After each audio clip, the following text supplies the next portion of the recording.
नमस्कार, मैं हूं अनुराग सक्सेना और आप देख रहे हैं डेली जनमत न्यूज। 2022 विधानसभा चुनावों का आगाज हो चुका है।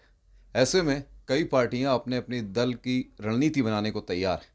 आगाज के साथ साथ कई चीजों के बारे में बात की जा रही है। ऐसे में एक सबसे अहम तबका है जिसके बारे में कोई भी इस वक्त बात करने से बच रहा है, वो है मुस्लिम फैक्टर। जी हाँ, मुस्लिम फैक्टर यानी कि अल्पसंख्यक हमारे देश में है। उनके विषय में कोई बात नहीं करना चाहता, लेकिन एक पार्टी है जो लगातार मुसलमानों को, मुस्लिम समाज को अपने यहाँ पहचान देने की कोशिश करती आई। आज हम भी बात करेंगे इसी मुद्दे पर, जो चुनाव को लेकर रणनीति कैसे बन रही है, क्या रणनीति है। ऐसे में मेरे साथ आज स्टूडियो में खास मेहमान यहाँ पर मौजूद हैं। उनसे आपका परिचय करा देता हूँ। मेरे साथ इस वक्त स्टूडियो में मौजूद हैं फैसल सिद्दीकी साहब, जो राष्ट्रीय कार्यकारिणी सदस्य अल्पसंख्यक मोर्चा बीजेपी से हैं। साथ ही ये प्रभारी पंजाब हैं प्रदेश के, यानी प्रभारी हैं पंजाब प्रदेश के बीजेपी के से। सर, बहुत बहुत स्वागत है आपका डेली जनमत न्यूज़ अनुराग में। जी, धन्यवाद। सर, बात जब हम करते हैं भारतीय जनता पार्टी की, बीजेपी की, तो कहीं ना कहीं हमें मोदी जी का कार्यकाल याद आता है। एक तरह से देखा जाए तो जनता कहीं ना कहीं खुशहाली लाने के लिए मोदी जी को चुन चुकी थी। उसके बाद योगी जी का आगमन हुआ उत्तर प्रदेश में। 4 साल का, 4.5 साल का जो कार्यकाल रहा है अभी तक, बहुत ही अच्छा उनका कार्यकाल रहा है। जनता कहीं ना कहीं उनसे बहुत उम्मीदें रखती हैं। ऐसे में 2022 का जो चुनाव है वो अब कगार पे है, आगाज़ हो चुका है। आपको क्या लगता है कि अब जो 2022 का जो चुनाव है यूपी में, क्योंकि सभी दल जो हैं वो अपनी रणनीति बना रहे हैं, सबका ध्यान पूरी तरीके से इस वक्त यूपी में है, बीजेपी किस मुद्दे को लेकर आगे बढ़ेगी? बीजेपी विगत 4.5 वर्षों में जो माननीय योगी आदित्यनाथ जी के नेतृत्व में उत्तर प्रदेश में भारतीय जनता पार्टी की सरकार चली, चुस्त दुरुस्त कानून व्यवस्था, गुंडों का पलायन, या तो वो जेल के अंदर चले गए या उन्होंने अपने अपने शहर छोड़ के दूसरे शहरों में अपने कोई छोटे मोटे काम करके अपना पेट पालना प्रारंभ कर दिया। इन विषयों को लेके और इस सरकार की जो प्राथमिकता रही, भारतीय जनता पार्टी अंत्योदय के सिद्धांत पे कार्य करती है। पंक्ति के अंतिम व्यक्ति तक मूलभूत जो आवश्यकता है वो पहुंच सकें, और इस सरकार का सर्वप्रथम प्राथमिक यह प्रयास रहा है कि पंक्ति के उस अंतिम व्यक्ति तक पूरी सुविधाएं पहुंचे। ऐसी स्थिति में और इन सुविधाओं को पहुंचाने का एक मानक भी है। यह सुविधाएं सबका साथ, सबका विकास और सबके विश्वास की अवधारणा के आधार पर लोगों तक पहुंची। इससे पहले लोगों ने दिखावे के रूप में तमाम चीज़ों को करना चाहा, लेकिन कहीं जात में, कहीं धर्म में, कहीं वर्ग में इन चीज़ों को बांट दिया। ऐसे क्या होता है, जब जैसे समाजवादी पार्टी ने पिछली सरकार में एक योजना, मुझे बड़ा दुख होता है इस चीज़ को याद करके भी, कि मुस्लिम समाज की बेटी को इतने पैसे मिलेंगे। ऐसे आप क्या करते हैं ना, आप सरकार होके, आप राजनीतिक दल होके जब जनता को एक दूसरे के बीच में बांटते हैं, तो एक एक सांप्रदायिक सद्भाव पे थोड़ा सा प्रश्न चिन्ह लगता है जनता जनार्दन के बीच में।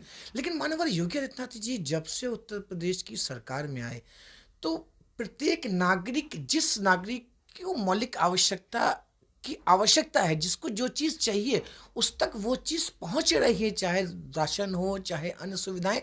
यहाँ पे कोई मानक नहीं है कि कौन सी जात के हो आप, कौन सी वर्ग के हो, कौन सी धर्म के। इससे इससे मानक नहीं है। मानक ये है कि आप पंक्ति के वो व्यक्ति हो जिसको इस चीज़ की आवश्यकता है, और इस आवश्यकता की पूर्ति करना यही सरकारों का मौलिक काम है, यही सरकारों का कर्तव्य है। और माननीय आदित्यनाथ जी ने इस कर्तव्य की पूर्ति बहुत भली भांति की है। इसलिए मुझे तो यह विश्वास है कि 2022 में पूर्ण बहुमत से माननीय योगी आदित्यनाथ जी पुनः आ रहे हैं। और आपने इसमें एक बात और कही थी कि तमाम राजनीतिक दल तैयारी कर रहे हैं। राजनीतिक दल तैयारी क्या कर रहे हैं? राजनीतिक दल तमाम, एक तरफ हम हैं जो इस प्रदेश की, इस देश की उस जनता जनार्दन जिसको जो आवश्यकता उन तक पहुंचनी चाहिए। एक प्रधानमंत्री ये कहता था, हम 100 रुपये देश में भेजते हैं और 20 पैसे ज़मीन तक पहुंच पाते हैं। आज हम अगर 100 रुपये भेजते हैं हमारे प्रधानमंत्री जी तो, और हमारे मुख्यमंत्री जी तो, ज़मीन तक, उस जगह तक 100 रुपये पहुंच पा रहे हैं। इस व्यवस्था की परिकल्पना क्या इससे पूर्व में इस देश में हुई थी?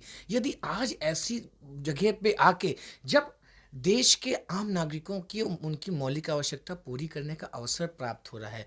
उत्तर प्रदेश का बहुत बड़ा भाग था। इससे पहले हम लोग भ्रष्टाचार, क्योंकि इससे पहले जो सरकारें रहीं वो जात, वर्ग और धर्म के आधार पे काम करती रहीं। और जब आप एक वर्ग, एक जात, एक धर्म के लिए काम करना प्रारंभ कर देते हैं तो आप कभी सच्चाई, ईमानदारी के साथ काम नहीं कर सकते। उस दौरान आपने देखा कि उत्तर प्रदेश में चाहे समाजवादी पार्टी की सरकार और चाहे बहुजन समाज पार्टी की सरकार, घोटाले पे घोटालों की एक श्रृंखला थी। मुझे तो कहने में शर्म आती कि समाजवादी पार्टी के एक नेता का मुझे आज एक वीडियो आज भी याद है जो कहता था चूजे भेजो।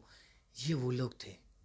आज कौन लोग हैं? आज वो तपस्वी हैं जिन्होंने अपने अपने जीवन को भारत माता और हिंदू संस्कृति के लिए समर्पित कर रखा है। उसके विकास और उत्थान के लिए प्रयत्नशील हैं और वो सिर्फ उसके लिए काम कर रहे हैं। तो अनुराग जी, मुझे ऐसे में लगता है कि हमारा किसी से कोई मुकाबला नहीं है। भारतीय जनता पार्टी को जनता जनार्दन पुनः अपना आशीर्वाद प्रदान करने वाली है और 2022 में उत्तर प्रदेश में पूर्ण बहुमत के साथ भारतीय जनता पार्टी की सरकार आने वाली है। अच्छा, इस बीच में जैसे आपने कहा कि समरसता समानता की बात करती है बीजेपी, जो भी योजनाएं बनाई गई वो मूलभूत योजनाएं, सुविधाएं जो भी रही हैं वो हर एक वर्ग, हर एक जाति, हर एक धर्म तक पहुंची हैं। ऐसे में जो एक तबका है, जो एक राजनीतिक दल का तबका है, वो ये कहता है कि कहीं ना कहीं इसमें भी घालमेल है, भ्रष्टाचार की बात करता है। और कहीं ना कहीं ये भी कहा जाता है कि जो अल्पसंख्यक हैं, अगर हम मुसलमानों की बात करते हैं, उनको लेके कहते हैं कि मुसलमान इस वक्त डरा सहमा है, जब से योगी सरकार आई है, जब से मोदी सरकार केंद्र में आई है। आपको ऐसा लगता है क्या, क्योंकि आप खुद भी उस मज़हब से ताल्लुक़ रखते हैं, ऐसे में क्या आपको कभी ऐसा लगा कि बीजेपी के आप इतने बड़े पद पे हैं, आपको इतना मान सम्मान मिला है, और बात की जाए तो मुख्तार अब्बास नकवी साहब भी हैं, तो ऐसे में नहीं लगता आपको कि कहीं ना कहीं ये सब बातें जो विपक्ष की हैं वो कहीं ना कहीं झूठी हैं? अनुराग भैया, ये मुस्लिम डरा हुआ ये कौन कह रहा है? मुस्लिम डरा है ये हमको बताएंगे अखिलेश यादव। मुस्लिम डरा है ये हमको बताएंगे राहुल गांधी। मुस्लिम डरा है ये हमको बताएंगी मायावती। या मुस्लिम की इस देश में वर्तमान में क्या भावना है ये ज़्यादा बेहतर बताएगा फैसल सिद्दीकी। कौन आपको ज़्यादा अच्छी तरह से इस बात के विषय में बता सकता है कि मुसलमान डरा हुआ है या मुसलमान उत्साहित है आज उन सरकारों से जिन सरकारों में दंगे नाम की चीज़ समाप्त हो चुकी। हमने लगातार, मैं तो बाल्यकाल से अपने भैया देखता रहा हूँ कि लगातार उत्तर प्रदेश में मेरठ, मलियाना और अभी लेटेस्ट मुजफ्फरनगर दंगा वो सिर्फ इसलिए कराया गया ताकि सन 2014 के लोकसभा चुनाव में पश्चिमी उत्तर प्रदेश में समाजवादी पार्टी के पक्ष में मुस्लिम समाज का ध्रुवीकरण हो सके। तो यदि उस समय मुस्लिम डरा हुआ नहीं था तो मुस्लिम डरा हुआ कैसे हो सकता है? क्योंकि सरकार की प्रत्येक सुविधा समान रूप से मुस्लिम समाज तक पहुंच रही जैसे अन्य वर्गों तक पहुंच रही है।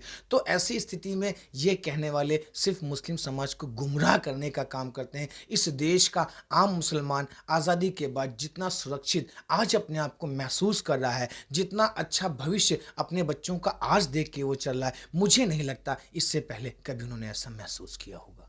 अच्छा, बात जब हम मुस्लिम वर्ग की करते हैं, फैसल जी, सबसे बड़ा बात सब मैं आपसे पर्सनली पूछना चाहता हूँ, एक व्यक्तिगत रूप से, इतने वर्षों से, लगभग कम से कम देखा जाए तो 20 वर्षों से आप कहीं ना कहीं आरएसएस से जुड़े रहे हैं, आपने देश की सेवा भी की है, आप कहीं ना कहीं देखा जाए तो हर एक धर्म को लेकर चलने की बात करते हैं। फिर ये हिंदुत्व का मुद्दा जो इस समय देश में एक तरह से चल रहा है, जिसको लेकर ज़्यादातर लोग बात कर रहे हैं कि हिंदुत्व को बढ़ावा दिया जा रहा है, ये हिंदुत्व शब्द कहाँ से उठा और कहाँ से जुड़ गया? अनुराग भैया, पहले तो मैं आपके इस शब्द पे एक प्रश्न चिन्ह लगाऊंगा। मैं ये हिंदुत्व की आग या जिन भी शब्दों से आपने हिंदुत्व को नवाजा है, हिंदुत्व इस देश की आत्मा है। भारतवर्ष हिंदू संस्कृति के मानने वालों का देश है। भारतवर्ष की भाषा हिंदी है और भारतवर्ष में रहने वाले समस्त लोग हिंदू हैं, क्योंकि हिंदू किसी धर्म का नाम नहीं है। हिंदू हमारी संस्कृति, हमारा culture. I am also a part of हिंदुज़्म। मैं हिंदू संस्कृति का एक अंग हूँ, मैं हिंदू संस्कृति का एक भक्त हूँ। और ऐसे में यदि इस देश में राष्ट्रवादी जब सत्ता में बैठे हैं, उस समय अगर हिंदुत्व का विकास नहीं होगा, हिंदू संस्कृति की चर्चा विश्व के कोने कोने में नहीं होगी, तो फिर क्या फ़ायदा है? आज वो लोग बैठे हैं ना जिन्होंने अपना सर्वस्व निछावर कर दिया है। मानवर मोदी जी का परिवार नहीं है और उसको सौभाग्य के हैं कि उत्तर प्रदेश के मुख्यमंत्री माननीय योगी आदित्यनाथ जी के जीवन का भी कोई उद्देश्य नहीं है राष्ट्र सेवा और इस देश की संस्कृति के विकास और उत्थान के अलावा उन्हें तो अपने परिवार के लिए करोड़ों और अरबों रुपए इकट्ठा नहीं करने हैं ना। अभी आपने पिछली सरकारों में देखा, उन सरकार के मंत्रियों का जो फाइनेंशियल डाटा भी कभी जो छुपा हुआ है वो भी अगर आपके पास आता है तो बात होती है हजारों करोड़ रुपए की। इनसे कभी पूछिए, इनके परिवार के विषय में जानकारी कीजिए, इनके परिवार के लोग कैसे रह रहे हैं, इन्होंने अपना पिछला जीवन कैसे गुजारा है। हिंदुत्व की बात करना हमारे लिए गर्व की बात है। अगर हम हिंदुत्व से प्रेरित न होते तो सन 1947 में जब कांग्रेस पार्टी ने पंडित जवाहरलाल नेहरू को इस देश का प्रधानमंत्री बनाने के लिए देश का बंटवारा कराया, हम अगर हिंदुत्व के भक्त ना होते तो हमारे पुरखे इस देश को छोड़ के चले गए होते। हमें इस सरजमीन से मोहब्बत है, हिंदुस्तान में रहने वाला प्रत्येक मुसलमान। मुझे तो लगता है कि जब आप ये बात करते हैं तो मुझे तो लगता है कि आप लोग उस बात पे गौर क्यों नहीं करते हैं। इस देश में आरएसएस प्रमुख पूजनीय मोहन भागवत जी ने अपने एक स्टेटमेंट में कहा था कि मुस्लिम समाज हिंदुत्व की आत्मा है। मुस्लिम समाज के बिना हिंदुत्व की परिकल्पना को पूर्ण कर पाना मुश्किल है। हम उन चीज़ों को भूल जाते हैं। लेकिन जब राहुल बाबा, लेकिन जब अकलेश, ये सब लोग जब आके मुस्लिम समाज को भड़का के और उनके वोटों का ध्रुवीकरण करने का प्रयास करते हैं तो मुझे लगता है कि अब वो समय आ गया है कि मुस्लिम समाज के लोग जिनके घरों को खटखटा के ये कल तक कहा करते थे हमको वोट दे दो वरना भाजपा आ जाएगी।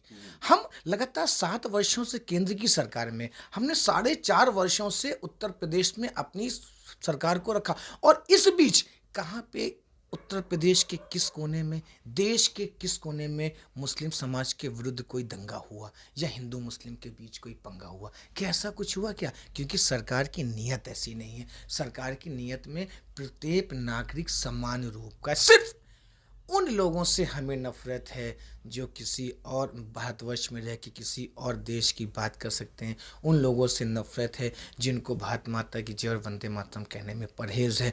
उन लोगों से हमारी दूरी है जो भारतवर्ष में रह के और क्रिकेट मैच में भी किसी दूसरे की अगर तारीफ करते हैं तो ये दिल को दुखाने वाली बात है। ये प्रत्येक भारतीय नागरिक के लिए बहुत शर्म की बात है। अच्छा, जो आपने अभी ये बात उठाई कि भारतीय क्रिकेट टीम की जो हार अभी हुई T20 वर्ल्ड कप में, जो बीते 24 तारीख की मैच को, उसमें हमने ये देखा कि कश्मीरी मूल के जो हमारे जो वहाँ पे स्टूडेंट थे, जो विद्यार्थी थे, उन्होंने पाकिस्तान की जीत पे जश्न मनाया। पंजाब में भी ऐसी तस्वीरें आई। जब देखा जाए कश्मीर के कई जगहों पे, कई इलाकों में आतिशबाजियाँ हुई। कई जगह वैसे भी देखा गया कि मुस्लिम शिक्षिका थी, उसने भी स्टेटस लगाया कि जीत मुबारक हो। ऐसे लोग जो हमारे वतन में रहते हैं, हमारे वतन का हिस्सा है, हमारे देश का ही नमक खाते हैं, उसके बाद दूसरे की जयकार लगाते हैं, ऐसे लोगों पे आपको नहीं लगता कि ऐसी कड़ी कार्रवाई होनी चाहिए जो सिर्फ मुस्लिम लोगों को ही नहीं, अल्पसंख्यक लोगों को ही नहीं, बल्कि हर उस इंसान को, हर उस नागरिक को सबक मिले कि देश के विरुद्ध कार्य नहीं करना? देखिए, एक तो बहुत कम प्रतिशत में जो लोग हैं जिन्होंने इन समाजों को बदनाम करने का बीड़ा उठाया है, ये बहुत कम प्रतिशत में लोग रहे।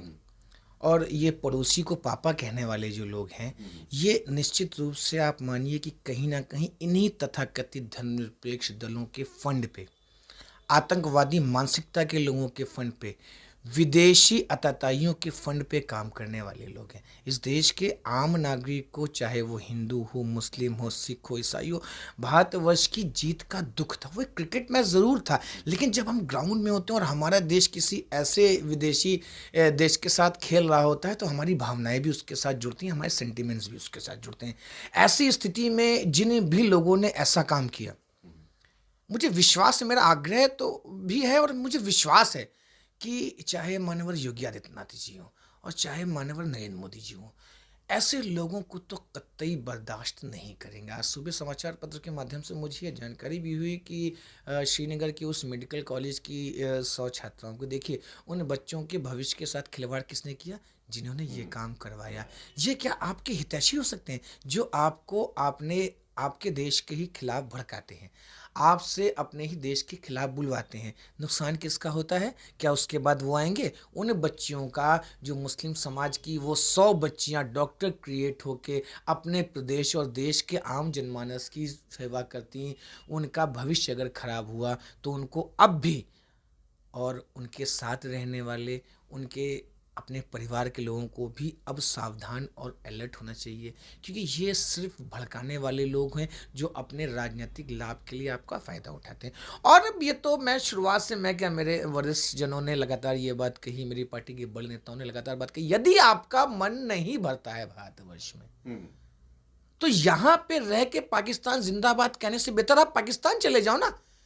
जब हम सीए के अंतर्गत उन अल्पसंख्यकों को, जो अल्पसंख्यक पाकिस्तान, बांग्लादेश और अफगानिस्तान में अपने आप को सुरक्षित महसूस नहीं कर रहे थे और ससम्मान अपने परिवार की अस्मिता के साथ अपने जीवन का निर्वहन वहां नहीं कर पा रहे थे, उन्हें सीए के अंतर्गत इस देश के यशस्वी प्रधानमंत्री माननीय नरेंद्र मोदी जी ने अपने देश में रखने का, हम शरण देने वाले कोई नहीं होते हैं, हमने उनको अपने देश में बुलाया, एक मेहमान की तरह कि आप आइए, आप यहाँ पे रहिए। तो क्यों नहीं पाकिस्तान इन पाकिस्तान प्रेमियों को ये प्रपोजल देता है कि अगर आपका भारतवर्ष में मन नहीं लग रहा है, अगर आप भारतवर्ष में डरे हुए हो, तो क्यों नहीं आप पाकिस्तान और अफगानिस्तान में आके अपने आप को सुरक्षित महसूस करो। इन सब के साथ ऐसा होना चाहिए, इन सबको तो प्रस्ताव मिलना चाहिए पाकिस्तान या अफगानिस्तान की ओर से कि जो लोग अपने आप को भारतवर्ष में सुरक्षित नहीं महसूस कर रहे वो आ जाएं, क्योंकि हमने, भारतवर्ष की सरकार ने जो जो जो जो अल्पसंख्यक पाकिस्तान, अफगानिस्तान और बांग्लादेश में स्वयं को सुरक्षित नहीं महसूस कर रहे थे, उनको सीए के अंतर्गत हमने ये प्रपोजल दिया कि आप भारतवर्ष आ सकते हैं। तो ऐसे में जो लोग अगर अपने आप को सुरक्षित नहीं महसूस कर रहे हैं, तो मुझे लगता है पाकिस्तान को, अफगानिस्तान को और बांग्लादेश को उनसे कहना चाहिए कि वेलकम, आप आइए अगर आप भारतवर्ष में अपने आप को सुरक्षित महसूस कर रहे हैं। लेकिन आम मुस्लिम का इस विषय से कोई मतलब नहीं है, वो भारत माता को मानने वाला है। और आप ये बात मानिए कि भारतवर्ष में जो मुसलमान आज रह रहा है, वो तब रह रहा है जब उसके पास दो प्रपोजल्स थे, जब उसके पास दो ऑप्शन थे। वो सन 47 में चाहता तो पाकिस्तान जा सकता था, लेकिन उसको मादरी वतन से मोहब्बत थी, उसको भारत माता से प्रेम था, उसको इससे सरजमीन से मोहब्बत है, इसीलिए तो हम यहाँ पे रुके, हमारे पुरखे यहाँ रुके। तो कुछ लोग जिनको भड़काया और भड़काया जा रहा है, उनसे मेरा आग्रह है कि अगर वो चाहें तो चले जाए ना पाकिस्तान, और स्वयं को सुरक्षित वहाँ महसूस कर सकते हैं। अच्छा, पंजाब प्रांत के प्रभारी हैं आप। ऐसे में जब हम बात कर रहे हैं आम नागरिकों की, उनके अधिकारों की, तो ऐसे में एक तबका है किसानों का, जो न जाने कितने वक्त से बॉर्डर पर बैठा हुआ है, अपने किसान जो बिल पास हुए हैं, कानून पास हुए हैं, उनको लेके। आपको नहीं लगता कि ये भी कहीं ना कहीं एक साजिश का हिस्सा है? क्योंकि या जिस तरह से आपने बात करी विदेशी फंडिंग, और बाकी दलों की फंडिंग, तो आपको नहीं लग रहा है कि जो यूपी का किसान है, जो आम किसान है, वो कहीं ना कहीं रोज़ी रोटी में इतना मशरूफ़ है, इतना परेशान है कि वो सिर्फ दो वक्त की रोटी जानता है? उसको कहीं ना कहीं योगी सरकार जो है, देखा जाए तो गन्ना मूल्य और सारी चीज़ें उनको उपलब्ध करा चुकी है, और कहीं ना कहीं 2,000 रुपये उनको हर महीने मिल भी रहा है। तो आखिर ये जो किसान बैठे हुए हैं बॉर्डर पे, ये कौन है, और इनको देखकर आपको क्या लगता है? पाकिस्तान की जीत पे पटाखे फोड़ने वाले कौन थे? वो आम मुसलमान थे क्या? नहीं थे ना। तो आज ये बॉर्डर पे बैठे लोगों को में आम किसान आपको कितने दिखते हैं? मैं तो उत्तर प्रदेश के पिछले कार्यकाल में उत्तर प्रदेश अल्पसंख्यक मोर्चे का महामंत्री रहा, प्रदेश के कोनों कोनों में जाने का अवसर मिला। मुझे तो उन लोगों में से कोई आदमी नहीं दिख रहा है। मैं आज नेशनल वर्किंग कमेटी में था, मैं अभी पंजाब भी जाऊंगा। देश के भिन्न भिन्न प्रांतों में मेरे साथ के सहयोगी मित्र जो वहाँ पे मेरे साथ पदाधिकारी रहते हैं, उनसे लगातार विभिन्न विषयों पर चर्चा होती रहती है। इन आंदोलनकारियों में किसान कौन है? इन आंदोलनकारियों में दलाल हैं। वो दलाल जो एक मुश्त चीज़ों को ख़रीद के और उसके बाद अपनी दलाली के माध्यम से उसको बेचना चाहते थे। अगर इसमें आम किसान का हित सुरक्षित ना होता, तो हम उत्तर प्रदेश के कितने ज़िलों के किसानों का इन्वॉल्वमेंट इसमें देख रहे हैं, हम मध्य प्रदेश के कितने किसानों का इन्वॉल्वमेंट इसमें देख रहे हैं, हम अन्य प्रांतों के कितने किसानों का इन्वॉल्वमेंट इसमें देख रहे हैं। ये भी वही एक विंग है, ये भी वही लोग हैं जो कहीं ना कहीं विपक्षियों के द्वारा, क्योंकि इनके नेतृत्व करने वाले राकेश तिवारी का और राकेश टिकैत साहब का बड़ा हास्यास्पद वीडियो मुझे कल देखने को मिला। एक अपने पत्रकार मित्र ने उनसे पाकिस्तान और भारतवर्ष के मैच के विषय में चर्चा जब उनसे करी, तो उनका कहना था कि सरकार ने मैच हरवा दिया, और इस सरकार ने मैच इसलिए हरवा दिया कि इससे देश में सांप्रदायिक सौहार्द खराब होगा और वोट मिलेंगे। कहाँ चुनाव हो रहे हैं आज? वो खिलाड़ी जो अपना जीवन समर्पित कर चुके हैं, वो खिलाड़ी जो जिनके दिन भर के 10-10 घंटे अपनी प्रैक्टिस में देते हैं, जिन्होंने अपने जीवन का सर्वस्व जब निछावर किया तब वो राष्ट्रीय स्तर के खिलाड़ी बन पाए, उनके ऊपर इतना घिनौना इल्ज़ाम। आप राजनेताओं के ऊपर इल्ज़ाम लगाइए। राजनीति एक ऐसा क्षेत्र है कि हो सकता है कि मतलब आप अच्छा भी काम कर रहे हो लेकिन विरोधी दल के लोग आपको गलत कहेंगे, लेकिन उन खिलाड़ियों की योग्यता के ऊपर प्रश्न चिन्ह लगाना, ये राकेश टिकैत जैसे लोगों का मुंह काला करना चाहिए इस देश की आम जनता को, जिसने इस देश के खिलाड़ियों की योग्यता के ऊपर प्रश्न चिन्ह लगाया, मजाक बना दिया इस देश की व्यवस्था को। आप कहते हो इस देश की सरकार ने क्रिकेट मैच हरवा दिया। मैं बहुत शर्मिंदा हुआ इस वीडियो को देख के, मुझे बहुत शर्म आई। और मैं फिर आग्रह कर रहा हूँ, मैं तो ऐसे बोल भी देता हूँ, मैं शायद मुझसे गलती भी हो रही हो, लेकिन राकेश टिकैत जैसे लोगों को तो मुंह काला करना चाहिए इस देश की आम जनता को, जो सर्वस्व समर्पित करने वाले खिलाड़ियों की योग्यता पर प्रश्न चिन्ह लगा रहे हैं। अच्छा, 2022 चुनावों की हम बात कर लेते हैं थोड़ा सा। प्रियंका गांधी वाड्रा, कांग्रेस महासचिव, इन्होंने इस समय एक नया शिगुफा छोड़ रखा है, या यूं कहें कि उनकी रणनीति का हिस्सा है कि इस बार कांग्रेस 40% टिकट जो है वो महिलाओं को देंगी।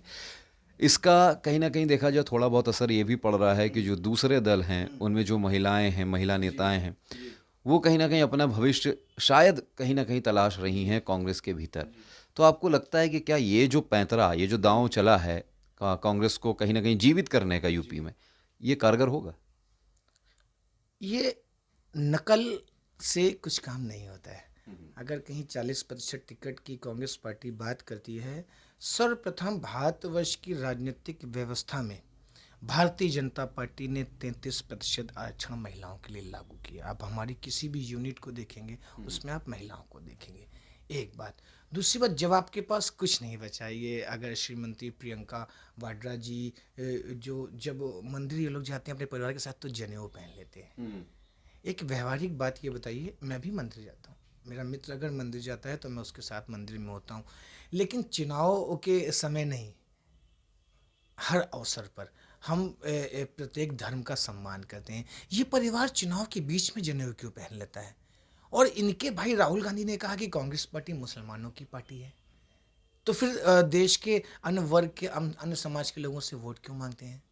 आप 40% नहीं, आप 100% भी अगर टिकट महिलाओं को दे देंगे तो इस देश की बहनों के, माँओं के वोट आपको नहीं मिलने वाले हैं। इस देश में महिलाओं के लिए सबसे ज़्यादा अगर काम करने का पीरियड और समय कालखंड अगर आप देखेंगे तो वो भाजपा सरकार में। कितनी बहनें हमारी घर में रोटियां चूल्हे पे पकाती थीं, कितनी बहनें दमा की, आंखों की मरीज हो जाती थीं। हमने गैस सिलेंडर माननीय प्रधानमंत्री जी ने जब एक एक बहन के घर तक पहुंचाया है, आज उन बहनों के घरों में खुशहाली है। 3 तलाक एक ऐसी प्रताड़ना थी मुस्लिम समाज की महिलाओं के लिए, और प्रताड़ना ऐसी कि विश्व के इस्लामिक देशों ने तो उसको बैन कर दिया, लेकिन हमारे यहाँ की सो कॉल्ड सेकुलर गवर्नमेंट्स को लगता था कि अगर हम 3 तलाक पे रोक लगा देंगे तो इससे देश का मुस्लिम समाज नाराज़ हो जाएगा। हमको प्रश्न चिन्ह के दायरे में लाने का काम हमेशा इन सो कॉल्ड सेकुलर पार्टीज़ ने किया। जब 21 दलों में ये 3 तलाक जैसी चीज़ बैन थी तो भारतवर्ष में क्यों बैन नहीं थी? और माननीय नरेंद्र मोदी जी को इस चीज़ की चिंता रही कि इस देश की मुस्लिम बहनें जिनको 3 तलाक, कोई भी व्यक्ति रात में शराब पी के आता है, कहता तुमने खाना जो बनाया वो ठंडा हो गया और बोल देता 3 बार तलाक, वो बहन कहाँ जाएगी? उस बहन का भविष्य क्या होगा? क्या पहले की सरकारों ने जो मुस्लिम सरकार की हितैषी बनना चाहती थी वो मुस्लिम समाज की आधी आबादी के विषय में ये सोचा था क्या? ये चिंता की थी क्या कि अब इनके साथ क्या होगा? मतलब मजाक है, पहले 3 तलाक फिर हलाला फिर नई शादी, ये क्या बना रखा था? इस दुर्व्यवस्था से निजात दिलाने का काम किया है माननीय प्रधानमंत्री नरेंद्र मोदी जी ने इस देश के मुस्लिम समाज की आधी आबादी के साथ। ये कहते हैं कि हम 40% टिकट देखें मुस्लिम समाज। आप ये देखिए, आप अभी देखिए, मैंने आपको एक नेता बताया था समाजवादी पार्टी के मंत्री जी थे जिनका इतना इतना शर्मसार बयान था कि चूजे लेके आइए। इसी शहर में कांग्रेस पार्टी के सांसद थे पूर्व केंद्रीय मंत्री श्री प्रकाश जायसवाल जी, जिन्होंने कहा था पुरानी शादी में मजा नहीं आता है। ये प्रियंका वाड्रा जी पहले इनको अपनी पार्टी से बाहर करें ना, कहें कि उन लोगों को जो महिला समाज के प्रति अपमानित भाषा का प्रयोग करेंगे हम उनको अपने साथ नहीं रखेंगे, वो बाहर करें श्री प्रकाश जायसवाल को मैं आपके चैनल के माध्यम से मांग करता हूं, तो उनकी चीज की गंभीरता समझ में आए। उनके दल ने कब महिलाओं के लिए प्रयास किया, महिलाओं के विकास और उत्थान के लिए प्रयास किया? भारतीय जनता पार्टी सदैव से समर्पित है इस देश की मातृशक्ति के विकास और उत्थान के लिए, क्योंकि हमें यह मालूम है किसी भी आने वाले समाज के विकास के लिए, निर्माण के लिए आज की मातृशक्ति का शिक्षित और मजबूत होना जरूरी है। अच्छा, जब हम बात करते हैं चुनावों की, जब हम बात करते हैं विकास की, तो कहीं ना कहीं हर एक दल में हर एक वर्ग जो होता है, एक जाति विशेष होती है, एक धर्म विशेष होता है, उस वर्ग के लोग ये उम्मीद करते हैं कि हमारे वर्ग के ही, हमारी जाति के ही एक किसी न किसी नेता को टिकट मिले। इस बार मैं पूछूं अगर, तो बीजेपी में क्या अल्पसंख्यक जो मोर्चे के जो नेता हैं, आप जैसे जो नेता हैं, क्या उनको देखा जाए तो राज्य के लोगों की, प्रदेश के लोगों की सेवा करने के लिए मौका मिलेगा? क्या टिकट मिलेंगे उन्हें? देखिए, भारतीय जनता पार्टी में कार्यकर्ता काम करता है, उसको किस दायित्व पे काम करना है, उसको चुनावी राजनीति में जाना है, उसको टिकट मिलना है, ये इसका निर्णय संगठन करती है। लेकिन आपको इस चीज़ की जानकारी ये होगी कि प्रदेश अध्यक्ष माननीय स्वतंत्र सिंह जी से लेकर तमाम वरिष्ठ जनों ने इस बात का आश्वासन भी दिया है, समाचार पत्रों में भी ये बात आई है कि मुस्लिम समाज के कुछ लोगों को टिकट दिया जाएगा। लेकिन इसमें मुस्लिम समाज के एक कार्यकर्ताओं को, मुस्लिम समाज के नेताओं को अपनी मजबूती का प्रदर्शन करना होगा। अगर मुझे लगता है कि अगर निश्चित रूप से अगर हमने अपनी मेहनत और समाज में अपनी पकड़ का प्रदर्शन अच्छे से किया, तो निश्चित रूप से भारतीय जनता पार्टी मुस्लिम समाज के लोगों को टिकट देगी। अच्छा, इस बार देखा जाए प्रतिक्रियाएं बहुत सारी हैं, वाद विवाद भी बहुत चल रहा है। देखा जाए तो कहीं ना कहीं सपा जो है वो आज़म खान और मुख्तार अंसारी, ऐसे लोगों का नाम ले रही है कि कहीं ना कहीं इनको, एक तो पार्टी, हमारी पार्टी से जुड़े हैं, दूसरी बात कहीं ना कहीं मुस्लिम होने की एक तरह से देखा जाए सज़ा भुगत रहे हैं, ये सज़ा मिल रही है। लेकिन क्या आपको नहीं लगता कि सिर्फ यही कारण नहीं है, एक धर्म विशेष की बात नहीं हो रही है, ये एक मज़हब की बात नहीं हो रही, ये बात हो रही है कि उनके किए हुए कामों के परिणाम की? अनुराग जी, ये मुस्लिम समाज की बात नहीं हो रही है, ये इन सो कॉल्ड सेक्ट तथा कथित धर्मनिरपेक्ष दलों द्वारा मुस्लिम समाज को बदनाम करने की बात हो रही है। अगर आप आज़म खान, जिसने भारत माता को डायन कहा, अगर आप उसके साथ अगर कानून अपना काम कर रहा है और जौहर यूनिवर्सिटी के नाम पे एक सरकार की ज़मीन को घेर के उस पर कब्ज़ा करने वाले के ख़िलाफ़ अगर कानून काम कर रहा है, और मुख्तार अब्बास नकवी, मुख्तार अंसारी जैसे, सॉरी, मुख्तार अंसारी जैसे क्रिमिनल, कृष्णन राय जी की हत्या से लेके तमाम चीज़ों को, तमाम विषयों को लोग जानते हैं, उस क्रिमिनल को अगर बंदिश में रखा गया, उस क्रिमिनल के अगर अहंकार को, हौसले को तोड़ने का काम इस सरकार ने किया, और उसको अगर आप आम मुसलमानों के हितों से जोड़ते हैं, तो मुझे मजाक महसूस होता है, और ये मुस्लिम समाज के अपमान की बात है। इन क्रिमिनल्स को, इन देश विरोधी ताकतों को ही कंट्रोल करने के लिए तो हम सब ने माननीय नरेंद्र मोदी जी और योगी आदित्यनाथ जी की सरकार बनाई है। इन राष्ट्रद्रोहियों को इनकी छठी का दूध याद दिलाने वाले ये लोग हैं, ये इनको ठीक कर देंगे। अच्छा, जब बात चुनावों की हो रही है, बहुत सारे लोग जो हैं वो गठबंधन बन रहा है, राजभर पहले बीजेपी के साथ जाने वाले थे, अब सपा की झोली में जाके बैठ गए हैं। इस बीच में AIMIM प्रमुख जो ओवैसी, वो कहीं ना कहीं सोच रहे हैं कि नुकसान हम थोड़ा सा पहुंचाएंगे। लेकिन बात ये उठ रही है कि हर एक दल, M फैक्टर जो होता है, जो बहुत बरसों से चलता चला आ रहा था, इस बार उसका नाम लेने से थोड़ा बचता नजर आ रहा है, ऐसा क्यों? देखिए, पहली बात तो ये है कि चाहे ओवैसी जी हो, इससे ओवैसी तो अभी सत्ता का ख्वाब ही देखें, जो इससे पहले मुस्लिम समाज के वोट बैंक के बिहाव पे, मुस्लिम समाज के वोट बैंक के दम पे जिन लोगों ने सरकार बनाई, उनके मुस्लिम समाज के लिए प्रस्ताव क्या थे? मैं देख रहा हूँ ना, जब भी कोई वोट मांगने आता तो कहता था मुझको वोट दे दो वरना भाजपा आ जाएगी। मुस्लिम समाज के विकास और उत्थान के लिए आप क्या प्रस्ताव लेके उनके पास जाएंगे, हमारे पास वोट मांगने आएंगे? आप हमको प्रस्ताव भी तो अपना बताइए। आप ओवैसी साहब, आप अकलेश यादव जी, आप आइए और बताइए कि हम मुस्लिम समाज के विकास और उत्थान के लिए ये प्रयास करेंगे, मुस्लिम समाज के बच्चों की शिक्षा के लिए हमारा ये प्लान है, मुस्लिम समाज की महिलाओं के लिए हमारा ये प्लान है, मुस्लिम समाज के बेरोजगारों के लिए हमारा ये प्लान है। भारतीय जनता पार्टी समाज के सर्वांगीण विकास की बात करती है, और जब सर्वांगीण विकास की बात होती है तो इस 20% सबसे पिछले तबके को छोड़ के इस देश का सर्वांगीण विकास संभव नहीं है। भारतीय जनता पार्टी का प्रथम उद्देश्य पंक्ति के अंतिम व्यक्ति तक वो पहुंचाना सुविधा। वो कौन है? वो अधिकांश रूप से इस देश में ये अल्पसंख्यक मुस्लिम समाज की आबादी तो है, जिसकी कभी शिक्षा पे नहीं ध्यान दिया गया, जिसका कभी विकास पे नहीं ध्यान दिया गया, जिसको अच्छा पानी पीने को मिल सके, अच्छा भोजन उस परिवार की महिलाओं को, उस परिवार के बच्चों को मिल सके, उनके बच्चों को अच्छी शिक्षा मिल सके। क्या इसके लिए कभी इनकी ओर से प्रयास हुआ? तो ये अपना अपना एक एजेंडा लेके आए कि हम इस एजेंडे के अंतर्गत मुस्लिम समाज के वोट मांग रहे हैं। भारतीय जनता पार्टी एक एजेंडे के साथ मुस्लिम समाज से वोट मांग रही है। मैं गर्व के साथ कह सकता हूं कि प्रधानमंत्री आवास योजना के अंतर्गत जब इस देश के करोड़ों बेघर लोगों को, जिनके सर पे छत नहीं थी, उनको घर देने का काम किया गया, जब शौचालय देने का काम किया वहाँ जहाँ महिलाएं, मुझे तो शर्म आती है, जब मैं कुछ साल पहले तक अखबार सुबह उठाता था, पढ़ता था, तो ग्रामीण क्षेत्रों में लगातार शौच के लिए गई महिला के साथ बलात्कार जैसी शर्मनाक घटनाएं सुनने को मिलती थी। और प्रधानमंत्री माननीय नरेंद्र मोदी ने शौचालय प्रत्येक घर में बनवाने का काम किया, गैस सिलेंडर जिन घरों में नहीं था वो पहुंचाने का काम किया, जिनके घर में मीटर नहीं था उनका मीटर पर। और सबसे बड़ी बात, मतलब इतनी दूरगामी सोच कि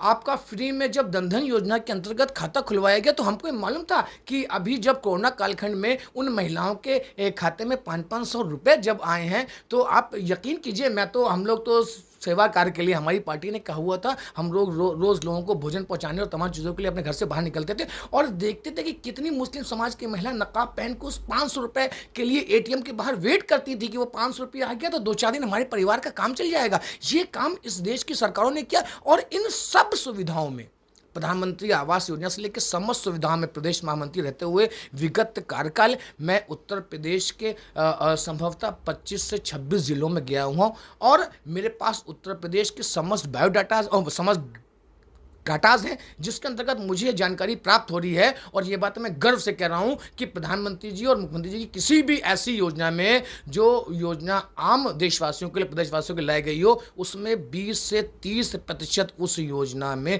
मुस्लिम समाज की भूमिका है। उसका लाभ 20 से 30% तक मुस्लिम समाज को मिला है। प्रत्येक योजना की मैं बात आपसे कर रहा हूँ। तो ऐसे में आप इस स्तर पे आके आप बात की ना हमसे, आप मुस्लिम समाज के विकास की बात की ना, आप तो चाहते नहीं थे कि हमारे बच्चे पढ़ पाएं। हमको डरा डरा के हमको वोट दो वरना भारतीय जनता पार्टी आ जाएगी, आरएसएस आ जाएगी, उनके नाम से डराया गया। आज सबसे पहले अभी कोई भी घटना अगर होती है तो राष्ट्रीय स्वयंसेवक संघ के कार्यकर्ता जब सामूहिक रूप से वहां पे पहुंच के लोगों की मदद करते हैं, ट्रेन का हादसा होता है, भूकंप आता है, बाढ़ आता है, जब वहां पे स्वयंसेवक जाके मदद करते हैं तो क्या वो स्वयंसेवक किसी से पूछता है कि तुम किस जात और धर्म के हो? कश्मीर में इतना बड़ा हादसा हुआ, सबसे ज्यादा स्वयंसेवकों ने वहां जाके मेहनत करी, वहां तो अधिकांश रूप से मुस्लिम समाज के लोग थे। क्या स्वयंसेवकों ने उनसे इस बात को पूछा? क्योंकि उनको ये सिखाया गया है प्रत्येक देशवासी की, मानव समाज की सेवा करना। और भारतीय जनता पार्टी भी इसी सिद्धांत पर चलने वाले कार्यकर्ताओं का निर्माण करती है, जो कार्यकर्ता इस देश के प्रत्येक नागरिक को अपना परिवार समझ के हर ज़रूरतमंद तक ज़रूरत की चीज़ को पहुंचाने का काम करें। तो ये पहले ये सो कॉल्ड पॉलिटिकल पार्टीज अपना एजेंडा तो क्लियर करें और ये बताएं तो कि मुस्लिम समाज के लिए इनके पास क्या प्रस्ताव है। क्या सिर्फ एक ही प्रस्ताव है, हमको वोट दो वरना भाजपा आ जाएगी? अच्छा फैसल जी, हमारे चैनल के माध्यम से प्रदेश की जनता के लिए आपका कोई संदेश जो आप चाहते होंगे, क्योंकि 2022 चुनाव भी नज़दीक है, किस तरीके से आप चाहेंगे कि बीजेपी का कार्य देखते हुए जनता क्या कुछ करे? मैं इस देश की जनता जनार्दन से ये विनम्र आग्रह करूंगा, मैं अपने दिल के लिए वोट नहीं मांग रहा हूं आपसे, सिर्फ आप एक तुलनात्मक अध्ययन कीजिए। आप एक बार देखिए कि पिछली सरकारों में क्या हुआ और इस सरकार में क्या हुआ। निर्णय आप स्वयं लीजिए, लेकिन जब निर्णय लें तो इस चीज़ को ज़रूर देखें कि पिछली सरकार ने आपके विकास और उत्थान के लिए क्या किया, इस सरकार ने आपके विकास उत्थान के लिए क्या किया। पिछली सरकार ने आपकी मौलिक आवश्यकताओं की पूर्ति के लिए क्या किया। पिछली सरकारों में भ्रष्टाचार की स्थिति क्या थी।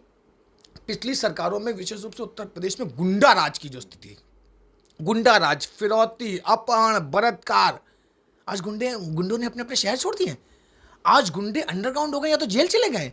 तो ऐसी स्थिति में जनता जनार्दन को निर्णय करना पड़ेगा। और मुझे पूरा एहसास है इस कोविड जैसे कालखंड को फेस करने के बाद, मैं तो सोचता हूँ कि अगर भारतीय जनता पार्टी की सरकार इस देश और प्रदेश में ना होती तो कोविड कालखंड में इस देश का क्या हाल होता।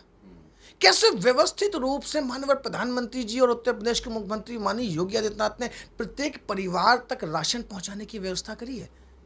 फ्री राशन, एक पैसे आम आदमी को नहीं देने पड़े और उसको अभी तक राशन मिल रहा है।